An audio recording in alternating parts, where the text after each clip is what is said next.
জায়গায় থেকে, একটা সরকার শর্ট সার্কিট হলে একটা জায়গায় থেকে হয়, এটা হচ্ছে কয়েকটা জায়গা থেকে। আজকে যদি তারা যদি সচেতন হয়, যদি সচেতন নাগরিক দেশকে যদি ভালোবাসে, তারা এটাকে খুঁজতে বাইর করবে।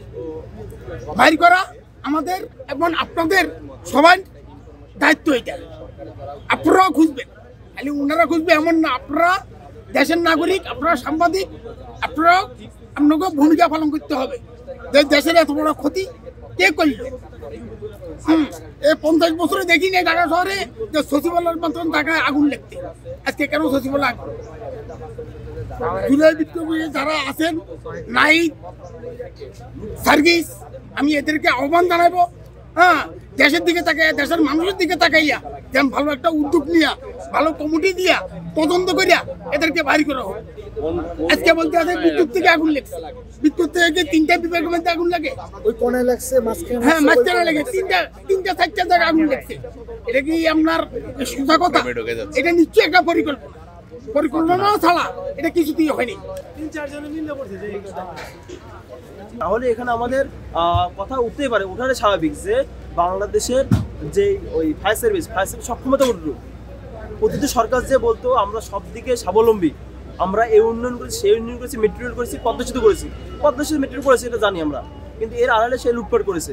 কিন্তু আমাদের যে মৌলিক বিষয়, ঢাকা শহরের মতো একটা গিজিবিজি একটা এলাকা, এখানে সচিবালয়ের মতো একটা নিরাপদ স্থানের আগুন নিয়ন্ত্রণ করতে 6-7 ঘন্টা সময় লাগলো। তাহলে পুরান ঢাকার মতো যদি বিল্ডিংয়ে আগুন লাগে, সেই আগুন নিভাতে 6 দিন লাগবে। যারা উপদেষ্টা আছে তারা তদন্ত করে এটা পরিষ্কার হবে। আমরা আশঙ্কা করতে পারি, আমরা ধারণা করতে পারি তারা এর সাথে ষড়যন্ত্রের সাথে জড়িত থাকতে পারে। এটা তদন্তের মাধ্যমে বেরিয়ে আসবে। একসাথে 3 জায়গায় আগুনের যে বিষয়টা, এটা ফায়ার সার্ভিস ভাইরা বলছে যে এটা বিদ্যুতের মাধ্যমে হতে পারে, বিদ্যুতের 3 জায়গায় বা 6 জায়গায় হতে পারে, এটা একটা বিষয়। আর এটা হচ্ছে ষড়যন্ত্র, নথিপত্র, প্রতিটি ফ্যাসিস্ট সরকারের যে দুর্নীতি, অপকর্ম বা অনিয়মের যে নথিপত্র, এই নথিপত্রগুলো ধ্বংস করার জন্য তারা এই ষড়যন্ত্র করতে পারে। কেননা তাদের যদি নথিপত্র থাকে তাদের অবশ্যই ফাঁসি হবে। তারা হত্যা করেছে, হত্যার নির্দেশ, তার যদি কোনো ভিডিও থাকে ফাঁসি হবে। যারা লুটপাট করেছে তার ফাঁসি হবে, হাতে তার বিচার হবে।